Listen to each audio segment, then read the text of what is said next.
Between what we've lived through and what our day jobs demand, we've spent some serious time researching neuroscience.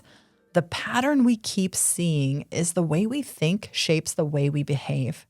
And over time, those behaviors shape our outcomes, often before we even realize we've made a choice. So in that research of neuroscience, it opened the door to neuroplasticity, habit loops, stress responses, microdecisions, all the brainy stuff that explains why just try harder is a trash strategy. In this lab, we're rewiring habits one experiment at a time.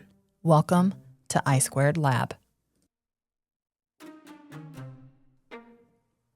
I have a question that we can answer or attempt to answer. What if the thing you're avoiding is actually the thing that's making this take longer? Is there something, I'm not asking you personally, so the audience, is there something, what if, unless you want to answer it, you're like sitting there like, oh, yeah. I am. Oh. What if the thing you're avoiding is actually the thing that's making this take longer? What if, just get curious too. Because we're all so perfect and we're doing it perfectly because, we're all or nothing, of course. What if the meal prep actually saves time? What if sleep saves you time? What if planning saves you time? What if learning the skill saves time? Because there's a lot of things where I'm like, I don't have time to do that. I spend so much time thinking about what my prepping my food, but it's actually saving you time. And what feels like the shortcut is actually the detour. All the things that feel like you're saving time, it's actually the long way. So this comes back around to, we spend so much time trying to avoid the discomfort of something, the discomfort of meal prep. We skip, the discomfort of actually going to bed at 9 o'clock because there is something I'm getting from scrolling on social media. There's some sort of a relief or something I'm gaining from it that I'm not going to get, or I don't think I'm going to get if I go to bed earlier. There's something. We skip meal planning or planning it at all. I'm planning the day. Sometimes I'll do a check-in with myself in the mornings. I've already have my meals already prepped, but I'll do a check-in, which is a planning my day. I've got this meeting and I know I'm going to feel kind of vulnerable after that one. Mm-hmm. So I need to make sure that I have a plan for after that one. How will I respond?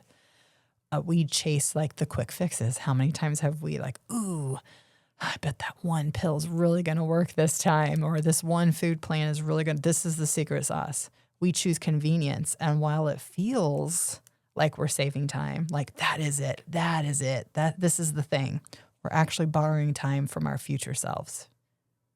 Usually with interest. How many times have we both done this thing that we've done? The long way is, what if the long way is the shortcut? What if it is? It's hard because I don't like to do anything that isn't adding value, right? So like food prepping, if it's not going to add value, it's like there's no point to it. I think that's where reflection is so important, because if you're doing something over and over again, I think you have to ask yourself, what is the payoff eventually? And you have to be able to but I don't think we always see that at first. We talked about that a little bit before. Yeah. You and I've even talked that we're somebody who will find the most efficient way to do something. Like we've both worked in food, in the food industry. We've both been in the dish room where we've actually just washed dishes, which sometimes that's amazing. I don't have to talk to anybody. I can just get my hands in there and clean up this stuff. Like and more recently, we've both worked together in like a tent, underneath the tent, like serving food for charity, or we were like at a Green Egg Fest together, and we were just laughing because we work very efficiently together. We will, if it takes somebody 10 steps to move this thing from here to here, we'll find a way to do it in 3 we'll or move 5. the thing. Yeah, we just move the Yeah. thing. We're like, why wouldn't you just take this sauce and put it over here, because you're going to put the sauce right onto this right after this, but let's move that to the end because I don't want the sauce to get on the main. Yeah. Like, we'll think of the full outcome, but then the most efficient way, the thing to do it in the least amount of steps. Mm-hmm. So that's why this is maybe a little bit. I'm saying that because we can't be the only people that think that way. No, but I think where I was going was, it's not always an immediate value. I think, yeah. So, and we're always thinking there has to be a faster way. Yeah, like in a food prep environment, yes, it's easy to see the end result and know that moving the thing to the end is going to cut 10 steps out of the process. But especially in weight loss mode, the result isn't immediate. No. Sometimes we have to wait months before something feels better on us, or we feel stronger, or we feel more confident in whatever it is. Or the 10 pounds you lost actually shows up in the clothes fitting differently. Like, it's not always just the 10 pounds comes off and then the pants are better. Sometimes it's not. Yeah. Sometimes it's 30. And it took me 60 pounds of weight being lost before someone felt safe enough to say something to me. Are you losing weight? Mm-hmm. 60 pounds? It's a lot. But I was 355 pounds for those who don't know. I think it's not just the longer way takes longer, because that's what we always think. Mm-hmm. And I do get a lot of those like, oh, I want it off faster than that. Because those who come into our group, we'll talk about your habits and, your behaviors, because that's what's going to get you there. But then a lot of people are like, oh man, I really want to lose more than 5 pounds a month. I totally get it. And you can. But we also have to think of ultimately long-term sustainability, maintenance. What does this look like? So yeah, the long way takes longer, but that's not really the insight here. That's not what we're talking. The long way is often the shortest path, because it's the only path you don't have to repeat. Yeah, because I think if you have like a crash diet where you lose weight quickly, typically you can lose 15 pounds in a month. You gain it. A few months later, you might go for a whole year. But if you lose 100, you might gain 150 back. And then you're looking at, and you haven't developed those habits. And you have maybe some metabolic resistance happening after that. That is something that you didn't have before. Which that's the longest way around the mountain possible. Yeah. Well, and you think of like fad diets or like whatever is popular at the moment, and it would be smarter to build a more, I'm going to use the word holistic again. I've used that a lot lately, but more of a holistic lifestyle. You're actually changing the way you approach every situation, not just applying a Band-Aid fix of not eating carbs, for example. Yeah. Because what happens when you add the carbs back in? That's just it. And I think that especially as we're talking about something like weight loss, I hate it when people say this. This is a lifestyle, though. It is. This is your identity. This is the way you do things. This is just what you do. A lot of people are like, oh, because you read Atomic Habits, and it's an amazing book. But he talks about you have to go through this, and you go through this period of time, and then you're changed. When it comes to weight loss, I would argue that you have to go through every season at least once. Every type of, meaning that spring, summer, fall, with that come with all the holidays. Otherwise, let's say you did only have to lose 20 pounds. And I'm not saying this is wrong by any means, but let's say you started in January, and by the end of February, you got 10 pounds off every month. You were rocking and rolling, you were meticulous, and you did it. And by the end of February, you were done. You lost the 20 pounds. Do you know what it's going to look like for you to go through Christmas and keep that 20 pounds off? Do you know what it's going to look like to go through Memorial Day? Because you always go out to the lake with these friends, and you always have this big cookout, and you always bring this banana pudding. You're expected to bring that banana pudding. Do you pudding. know what it's going to feel like to turn down the wine? Not every time, but maybe 5 nights in a row during this one girls' trip that you take every summer, do you know what it's going to be like to go through the 4th of July? And maybe that's the thing that you do. I don't know that it is. Do you know what it's like to go through Halloween, Thanksgiving? What are the big things that is your thing? And I'm not saying you have to keep your weight down to like, a 2-ounce thing during those times. Maybe that's the time that you do allow a little more calories, and it's definitely more of a you're gonna see it. You're okay, and it's gonna happen because this is what you want your life to look like. So your weight bumps up 5 pounds during that period. But between Thanksgiving and Christmas, you bring it back down because Christmas, you want to do this cookie day because this is really important to you and your friends to do this one day that you do this, but it's also just one day. It doesn't need to be 3 weeks worth of cookies, by the way. Mm-hmm. You give the cookies away. And you can't give the cookies away. Or you can also choose to do something different. Mm-hmm. Or you can choose to do that, but then do something different afterwards. So this is the meaning that you really need to go through all of those seasons, and then all of the birthdays, the graduations. We have so many things that are socially wrapped up in food that how do you know what that feels like if you haven't really done all the seasons while also maintaining it? Because your pattern has been you lose the 20 pounds in January and every February and you're done. And March comes and you're like, okay, now it's spring. Now I can do this. But then 2 pounds come back on, and then 3, and then 5. And then before you know it, you're up 12. And the shortcut is just a detour. Yeah. Basically. That's all it was. And you do this thing every year. Does it really? And then we've talked about as well, maybe we haven't talked about it on a podcast. I talk about flattening the curve. We talk about flattening the curve. I'm smiling at her because we talk about this at work, where if we have a time in the economy where things aren't so great, we will see our sales go down. Mm-hmm. But there's a huge curve there. Can we reduce that? We will see things go down, but does it need to go down as much as it has in the past? So if I bring that to weight loss, which I'm like, well, that applies to weight loss perfectly because what if this 5-pound swing only needs to be a 3? Or what if this 25-pound swing only needs to be a 5-pound swing or a 7-pound swing? 7 pounds is a hell of a lot of an improvement against 25. And it's much easier just to take the first 2 weeks in January, and then you're going to feel so much better. You don't have to spend these first 8 weeks or 12 weeks of the year white knuckling your way back down, trying to find the motivation you had the first time.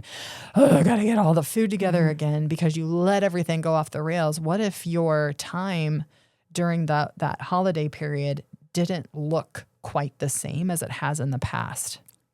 It also kind of changes the mindset of I have to start over to I'm just managing it. Yes. It's just life. I plan on gaining 5 pounds, 7, whatever it is. But I also plan on I have a plan to get it back. Yeah. And the other things during that time don't completely go off the rails for you. You still this is where we talk about we want your life to be a part of these things. Mm-hmm. Drinking the water is just what you do. You could still drink your water and have the cookies. Yeah. You could still get relatively good sleep and set a boundary of stop eating by 7 p.m., 6 p.m. Maybe it used to be 5 or 4 or whatever you were in weight loss mode, but now that time is it just looks a little bit different, but you don't need to eat at 10 o'clock at night either because that's really going to interrupt things. So there's still portions of your overall weight loss plan that just becomes maintenance too. So let's just take Christmas as an example in this case. And it might not be maybe Christmas means absolutely nothing to some people, but when I think of Christmas, I think of cookies. And it's what's interesting is like in our family, we never had like this cookie day. We tried it one year. It didn't go well. It was a fiasco. Mostly because of our family. We tried to recreate the Hallmark movement, but we're not a Hallmark family. It was not very Hallmark. Okay, this is more frustrating, and yeah. That it didn't go well. Made me want to eat all the cookies. Is all it did. It wasn't fun at all. There was no, I don't know. There wasn't anything that was like, that was fun, guys. No fond memories were formed. Well, I guess there is because we laugh about it. I guess. Other But than just that, me and you laugh about silver it. lining. I think there was crying that happened by one family member Yeah. because she couldn't get her cookies just right. It wasn't us. And then another family member just fell asleep on the couch and let us do all the work. So She was like, I'm checking out. This is too much. yeah. So we could not create the Hallmark experience by any, which we were trying to do on some level. But it doesn't have to also, it doesn't have to mean so much. Mm-hmm. You also don't have to have a bite of every batch that comes out. You know, there are things you could still put around that that don't feel so restrictive, that have a little bit, the guidelines have loosened a little bit, but you still have your water next to you. Maybe you don't have wine. Right. I think it's helpful too. Like, I don't know, in my mind, you guys are probably like, oh, geez, if I'm going to donate the cookies to, I don't know, a charity or a group or some kids at school or something like that, then it's like every cookie that I eat is one less cookie that they get. So it's kind of like the cookies are not for me. Yeah. I'm not doing this for me. I'm doing this to create the memories and the experience. I'm not doing this to get the cookies. And then your purpose shifts. And then it's like, those cookies aren't for me. It's actually for the children. And then it becomes a little easier to not eat the cookies. But I don't know, just a thought. No, it's interesting because there was a lot of people who actually were in weight loss mode, and I don't know how they did this. But there was one individual in particular that her and I were pretty close we were both kind of on the same path in weight loss mode. So we kind of paired up in the community, and she was a baker. And she would bake all of these. She's like, I'm baking this pie and these cakes. And she didn't eat any of it. Yeah. She was so rock solid. I'm like, I don't even know how you're doing that. Certainly something she loved and she didn't want to give up, which I love that. But it also, I'm sure, took a lot of. Hopefully she changed her purpose and didn't white knuckle it through the whole thing. Yeah. But at some point, you're going to cave into that. Especially if you've interacted with that food in a certain way for a long period of time. Especially if I have all those ingredients in the house. Yeah. Afterwards, if they're still there, it's like, oh, I could just make another batch that is for me. Yeah. And then you go down that dangerous slope. So flattening the curve, meaning you don't, maybe it could mean a lot of different things. Let's say you are a emotional eater or addictive eating, which actually are two different pathways in the brain, but the same result happens. Just for different reasons. And let's say instead of a 5,000 calorie, I'm going to call it a binge, a 5,000 calorie overeating, it's a 2,000 calorie, or it's a 1,500, or it's 1,000, or it's 800, or it's 700, whatever it is, flatten the curve. I'm not saying don't do that, but do we really need the whole 5,000, like flatten, start to work with it in a different way, and it'll start to become less meaningful anyways, because you actually, while you're doing that, it's forcing you to pay attention to what you're eating. Yeah. Where eating the 5,000 calories isn't. And there's a big difference between 2,000 and 5,000 calories. A big difference. A whole pound-ish. We're getting close to that. So, yeah. I mean, that's a big deal. When you were talking, I was thinking, this isn't just with weight loss. This is also with like weightlifting. Oh, yeah. Or resistance training. Because what made me think of it was a statement that your personal trainer said. He said, what did he say? Slow down to the slower you go. I think we need the shirts. More you we grow. need shirts on this. Yeah. The slower you go, the faster you grow. The faster you grow, which is obviously true. He meant it in a weightlifting sense, but it's true in a weight loss sense too.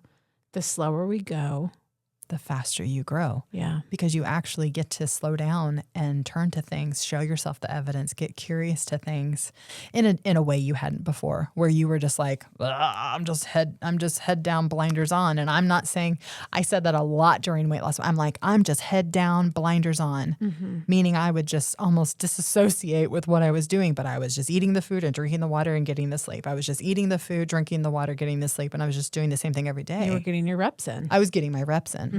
And it is the long game. So I I've lost 200 pounds, so I have a fair bit of loose skin. But there is a point where after you've lost the weight that I didn't choose to go into the gym right away, which I wish I would have actually done the gym more towards the end of my weight loss mode. But hindsight's 2020, right? You don't know. And I felt too vulnerable to go in. That's why I didn't go in right away. And then I was encouraged, like I had multiple people tell me, like, you're ready. And then I knew that I needed to do things differently this time because I wanted things to be different. Mm-hmm. So one of them was getting into the gym and getting a personal trainer. You would have told me I would have ever been in the gym and lifting and have a personal trainer. Seriously. Are you kidding me? Yeah. But here I am almost 2 years in doing it. And he's like, we gotta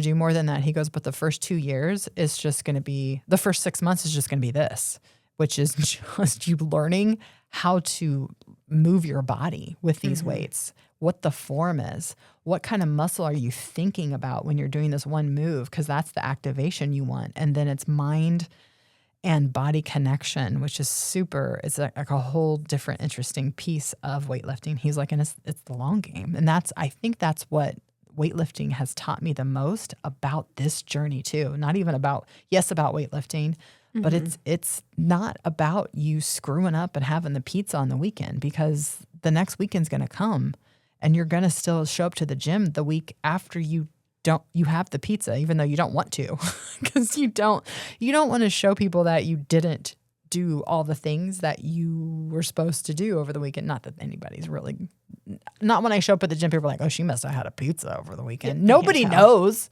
You can feel it, but they don't see it. I can feel it. I can feel it in the way I think about myself, which actually shows up in the way I show up at the gym and the way I lift and the way I think I can do things anymore, which is it's such a mind thing. Is that what you mean by the mind and muscle connection, or is it something else? Yes. So the mind and muscle connection, you will actually, if you just think about like the bicep while you're doing some sort of a hammer curl or a bicep curl or something that's going to activate that muscle, the more you think about that muscle actually doing something, the more it will actually grow. That's wild. There's a wild study. Makes sense. There's a wild study around there was groups in it. There were different groups in the study. One group actually they actually just worked out and didn't think about their muscles as they were doing these exercises. Another group did. They exercised and thought about the muscle group that they were engaging. And then one group didn't do anything at all. They just thought about doing the exercises and what that mind-muscle connection was in their brain. That group actually grew their muscles by 13%, and they never lifted a weight. This is like the most science fiction study I've ever seen, and I'm like, it's totally not true, but my gosh, we see it a lot even with those who are athletes that visualize themselves making the baskets or going down the ski slope in the one slalom. And this is, bobsledders imagining the turns that they need to do and movements. A lot of fighter pilots do this, where they just go through the mind and not actually physically doing it, but if it's happening in their mind, they're so much more keyed into what's going on. Anyways, we went down a path there. Yeah. But he's like, it's the long game. And that's what's taught me the most, because there's some weeks I show up and I can't lift as much as I did the previous week. That's just the way it is. And you think you would do a PR almost every week. Like, my goal is to lift even 1 pound more every week. That's not what happens. You're going to show up and you're going to barely lift something that you've been able to lift. Like, the weights feel heavier on some days. I noticed that. This journey feels heavier on some days than others. You're just in a little bit different of a place from a mind perspective. And you have to give yourself grace around that. So the concept, I think, we have to drive home here is, every shortcut you take, it has a cost. We see this at work too, that everything you do, everything that you think is going to save you time, you actually pay for down the road. oh, I didn't get this purchase order for this one order that I got. Well, controlling is now going to have a really hard time trying to get that invoice paid because they don't have the right contact at the customer. Oh, it's really this person. So there's delay. There's more effort. You don't have a kickoff meeting before a certain project. And so you didn't get everything out on the table. And then the price of doing something right once is cheaper than doing it 5 times down the road. Yeah. Which is typically what happens if you don't do everything you're supposed to do. Which makes me think we took shortcuts in some regard every time this didn't work out. Yeah. And we had to have, that's why it didn't work out, I guess is how it finalizes itself in my mind. I mean, you could think of it as a shortcut tax for sure. I mean, sometimes you don't pay for these things immediately. You were able to get the weight off super quickly. You got 30 pounds off in 12 weeks, whatever it is. That's awesome. But you always pay it eventually. Because did you get it off? But did you do the inner work you needed to do? Did you focus on or find out what the food was doing for you? Because you were overeating for some reason. There was something the food was doing for you. So you have to replace it with something that can actually do the same thing or work with, with it in a different way. If you skip meal prep, you saved 30 minutes or an hour or 2 hours on Sunday, maybe, however long it's going to take you. But what are you paying? Poor choices during the week or the next day.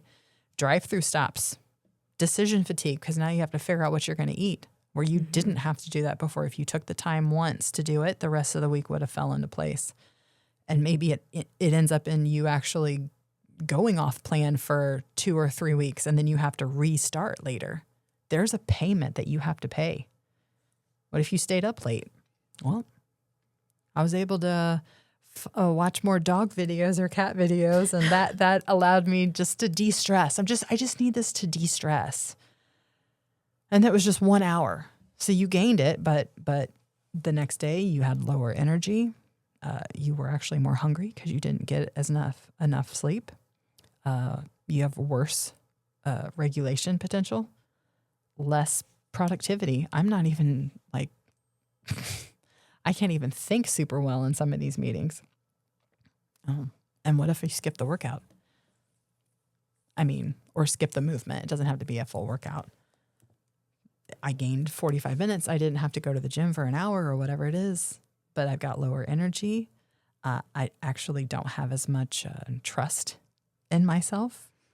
I have a weaker habit now. Maybe you haven't completely taken it off the table, and then you've got a harder restart. I don't know, the weight loss version. What's the fastest way to lose weight? I think is what people often ask. Yeah. I think it's what's the fastest way to get there when they should be asking, what's the path that gets me there once instead of starting over and over again? Yeah. The irony is most people have already spent years taking the faster way. Years. Yeah. Multiple times. Speaking from experience. The faster way, usually looks like crash diets, detoxes, extreme restriction. And I think this shows up in the all or nothing. Oh, I'm going all in. I'm doing it all. The all or nothing thinking. And then 10 years later, they're still the same. They're starting over again. They're still the same weight. They're still trying. I'm doing quotes. The fastest 30-day solution often becomes the longest 10-year problem that you just keep trying, keep attacking over and over and over again. There's the marshmallow study that also supports this. Yeah. That does tie right into this. I don't know. You want to talk about that? Who was I can't remember the scientist's name. I can't either. Oh yeah, it's Walter Mischel or Mischel. So it's like MISHEL or something. It like looks that. like Michelle. Yeah, it looks like Michelle Almost with no E on the end. I think. He gave children a group of kids, and they were young. Yeah, maybe they were 6 or 7 or something. And don't quote me on that. And there was a group of kids, and he gave them 2 choices. He put a marshmallow in front of all of them, and he said, you can eat this marshmallow now, or if you wait about 15 minutes, you'll get 2 marshmallows. And some kids ate them immediately. Yeah. Like probably I would have I don't as know. a child. I don't know. I was a rule follower sometimes. And then others, they distracted themselves. They covered their eyes. They sang songs. They turned around. Yeah, they looked away. Like they did things to help themselves wait. And for years, people believed kids who delayed gratification became more successful later in life. And early follow-up studies, they found a relationship between waiting longer and later outcomes such as educational achievement, and like they got better jobs, and they went to some of the reports say that they were actually more financially secure, even because they were able to do it's about delayed gratification essentially. Absolutely, yeah. But then later studies they found that once family background, the home environment, early cognitive ability, it became much smaller than they originally believed. They thought that that's what was impacting it. In other words, like the marshmallow test, it wasn't simply measuring willpower. It was measuring their environment, their stability, their trust, their ability to distract themselves. I mean, all of that kind of came into play with it. And we say this a lot at work. We're like, don't take the marshmallow. Yeah, don't eat the marshmallow is what we say. Yeah. And I think a lot of people don't know because we've talked about this before. Crazy. And I know some of people are like, what are you talking about? Meaning that don't take the easy route. Yeah. We talk about door number 1 and door number 2 at work a lot too. Door number 1, meaning it seems like the most logical answer, or it's the first blush that seems like the right thing. Mm-hmm. Maybe it seems like the easier way, the shortcut. All of those things kind of in one is door number 1, but door number 2 would be this is actually the right way to do it. Correct path. This is going to take longer. It's worth waiting for. But we don't have to do any rework. Right. Is the big thing. We don't have to spend more energy down the road because we didn't do this one thing now. Yep. Like the marshmallow is immediate, visible rewards right now. Yeah. Which is, you typically think kids would, they'd probably eat the marshmallow right then and there. But then waiting the 15 minutes was delayed gratification, trusting that they would get a second marshmallow, for example. So trusting the process that we have to follow, and just believing that the future reward is worth it. Yeah. There's an ROI there. Yeah. Return on investment. I mean, most people have experienced using GPS. So, but if you're using GPS, but you end up, GPS is telling you to go here, here, and here, and here, but you actually take a left when it told you to take a right because you think it's a shortcut. No, this is a shortcut. I know this is it. Mm-hmm. Getting rerouted then 3 times because it was trying to take you the longer way because it knew that there was construction this way or a backup.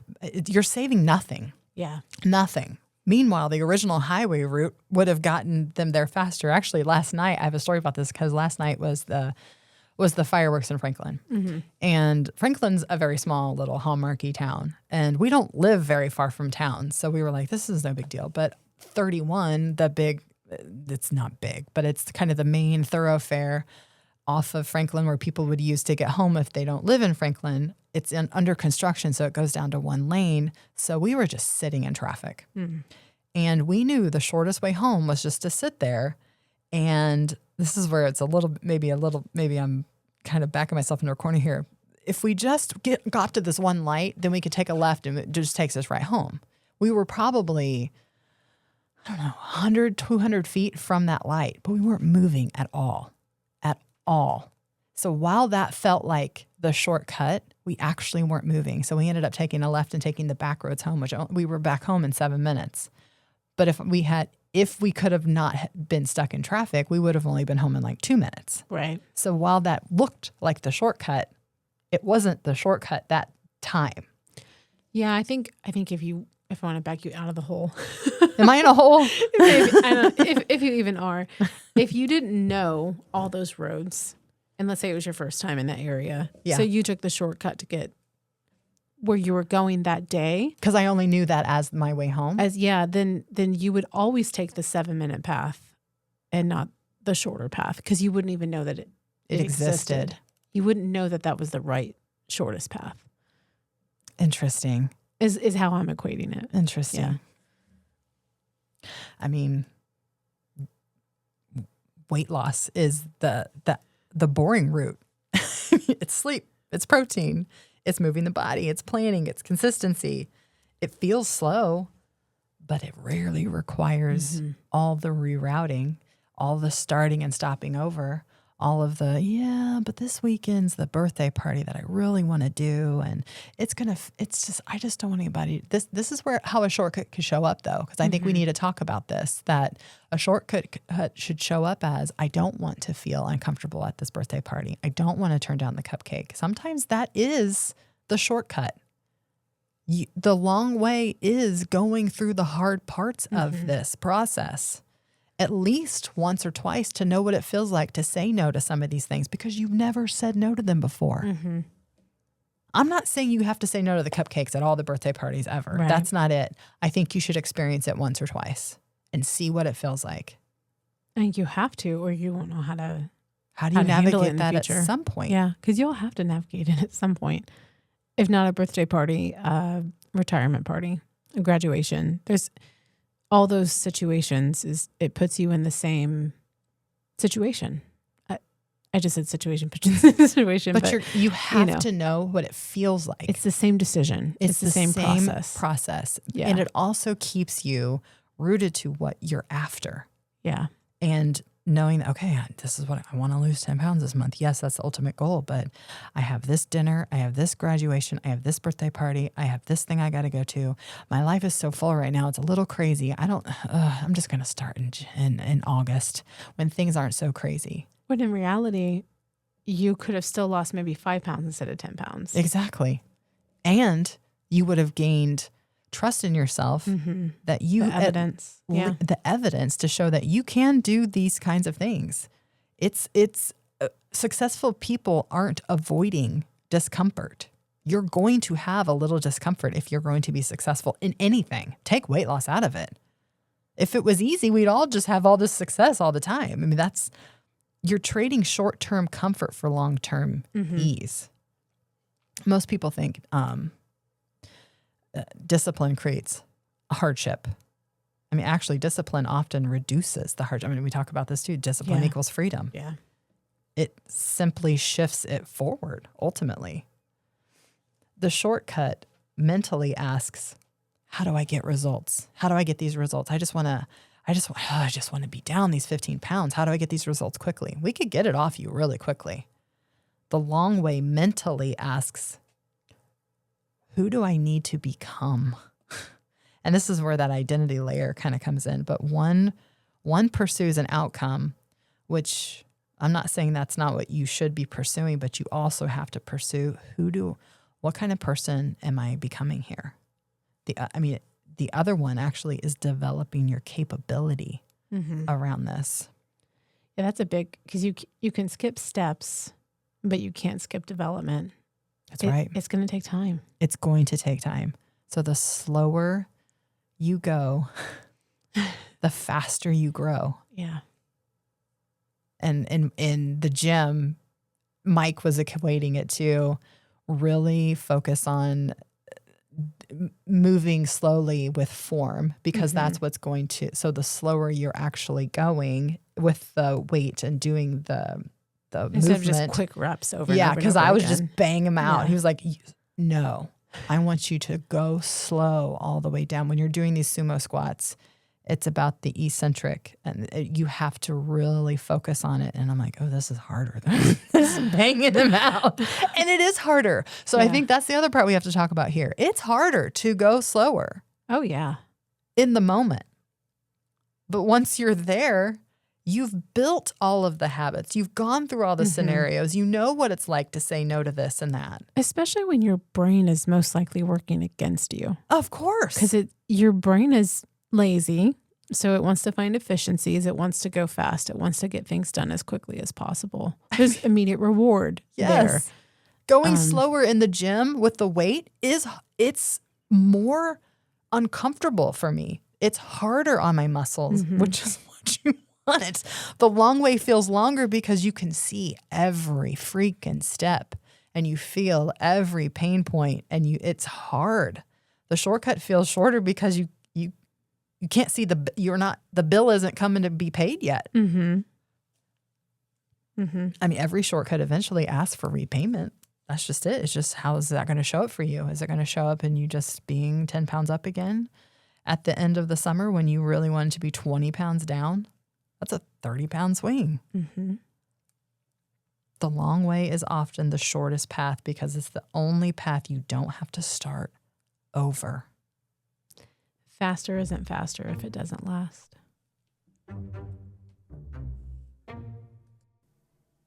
Until next time, stay curious. Keep experimenting.